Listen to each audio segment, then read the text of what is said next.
हार तो है, लेकिन आप सबको देख के खुशी ही होती है। बहुत समय से आपकी मांग थी कि खैरागढ़ जिला बने। आपसे बघेल जी ने ये वादा किया उपचुनाव के समय कि करेंगे, और जैसे ही नतीजा आया उसके 3 दिन के भीतर खैरागढ़ का नया जिला बन गया। छत्तीसगढ़ की माताओं बहनों के लिए महतारी न्याय योजना लागू करेंगे, जिसमें प्रति सिलेंडर के रीफिल करने पर 500 रुपए की सब्सिडी आपको दी जाएगी। कांग्रेस सरकार बनते ही प्रदेश के 49,63,000 उपभोक्ताओं में से 42 लाख उपभोक्ताओं जिनकी 200 यूनिट बिजली से कम है, उनका बिजली बिल पूरी तरह से माफ होगा। बाकी 7,63,000 उपभोक्ताओं को 200 यूनिट तक बिजली मुफ्त मिलेगी।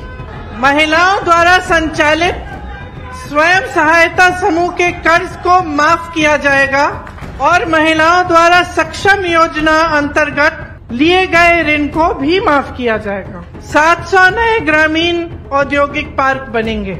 अभी 300 पार्क हैं, आगे 1000 ग्रामीण औद्योगिक पार्क हो जाएंगे। राज्य के सभी 6000 सरकारी हायर सेकेंडरी और हाई स्कूल को स्वामी आत्मानंद इंग्लिश और हिंदी मीडियम स्कूलों में अपग्रेड किया जाएगा। बहुत बढ़िया घोषणा है ये। सड़क दुर्घटना और अन्य आकस्मिक दुर्घटनाओं में छत्तीसगढ़ निवासियों को निःशुल्क स्वास्थ्य की सुविधा मिलेगी। परिवहन व्यवसाय से जुड़े 6000 से अधिक वाहन मालिकों के 2018 तक से 726 करोड़ राशि के बकाया मोटरयान टैक्स ब्याज के कर्ज की माफी की जाएगी। सरकार बनते ही किसानों से तीवरा को एमएसपी में खरीदा जाएगा।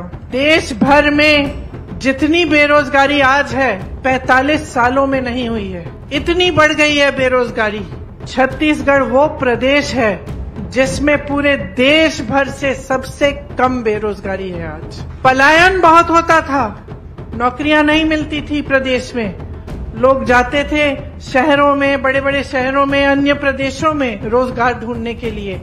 आज आपकी परिस्थिति ये है कि आज के खेती किसानी छत्तीसगढ़ में बढ़ रही है।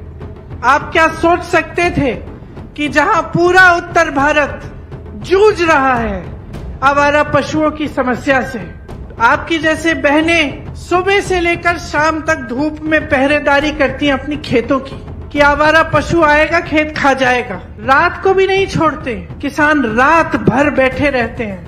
और ये आज का सिलसिला नहीं है, ये 5-6 सालों से चल रहा है। क्या आप सोच सकते थे कि आपके यहाँ ये समस्या हल इस तरह होगी कि आप उससे कमा भी जाएंगे, कि गोबर खरीदा जाएगा आपसे? हम समानता की बात करते हैं, हम कहते हैं कि सबको शक्ति मिलनी चाहिए, सबको सत्ता मिलनी चाहिए, जो जनता की संपत्ति है वो योजनाओं द्वारा जनता के लिए कार्य करके विकास करवा के जनता के हाथों में वापस जाना चाहिए।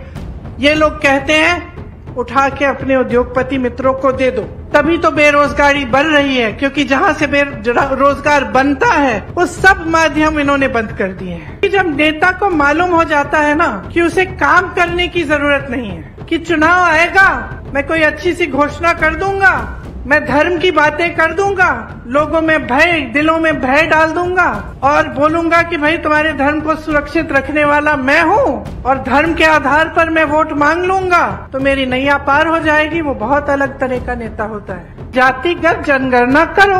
बिहार में जब गिनती हुई तो पता चला 84% ओबीसी SC/ST हैं। अब 84% ओबीसी SC/ST हैं, लेकिन आप जितने भी देश के बड़े बड़े आप देखो, चाहे आप उद्योगपतियों को देखो, चाहे मीडिया वालों को देखो, चाहे आप सरकार के सचिवों को देखो, चाहे कहीं भी देखो, तो ये 84% आपका प्रतिनिधित्व नहीं दिखता।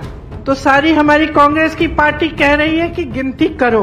भाजपा जो सालों से कहती चली आ रही है कि हम ओबीसी वर्ग, SC वर्ग, ST का उत्थान करना चाहते हैं, मना कर रहे हैं, कह रहे हैं कि नहीं करनी, गिनती ही नहीं करनी।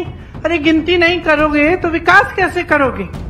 महिला आरक्षण की बात करते हैं, बिल पास कर देते हैं और धूमधाम से मीडिया बाजी, मोदी जी को सब महिलाएं नमस्कार कर रही हैं कि आपने क्या कर दिया, किसी ने नहीं किया आपसे पहले। बाद में पता चलता है कि ये पास तो हो गई, 10 सालों के लिए लागू नहीं होगी, तो 10 सालों के लिए महिलाओं को अधिकार ही नहीं मिलेगा। तो मीडियाबाजी हो जाती है, प्रचार हो जाता है, पब्लिसिटी हो जाती है, जमीन पर काम नहीं उतरता। बहनों और भाइयों, यहाँ ओपीएस लागू है, जो सरकारी अधिकारी हैं वो सब जानते हैं, वहाँ मेरे पुलिस कर्मी भाई खड़े हैं, वो सब जानते हैं कि एक ही मांग है आज इनकी कि हमें पुराना पेंशन दे दो, क्योंकि हम 20 साल काम करते हैं, दिन रात एक करते हैं, हम भी देश की सेवा कर रहे हैं, तो हमें बुढ़ापे में थोड़ी सी सुरक्षा चाहिए। इसीलिए तो हमने जब हम नौजवान थे हमने सरकारी नौकरी ली। आज आप कह रहे हो कि पुराना पेंशन नहीं मिलेगा और हमारा पेंशन सुरक्षित ही नहीं रहा। और इनकी भाजपा की सरकारों वाले प्रदेश में कोई सुनवाई नहीं है। जहाँ जहाँ कांग्रेस की सरकार है वहाँ ओपीएस लागू है। यहाँ लागू है, राजस्थान में लागू है, हिमाचल प्रदेश में लागू है, कर्नाटका में लागू है। जिस दिन आप वोट डालने के लिए जाएंगे, मेरी बातों को, बघेल जी की बातों को और साहू जी की बातों को जरूर याद रखना, क्योंकि ये वोट आपका है और आपके लिए है।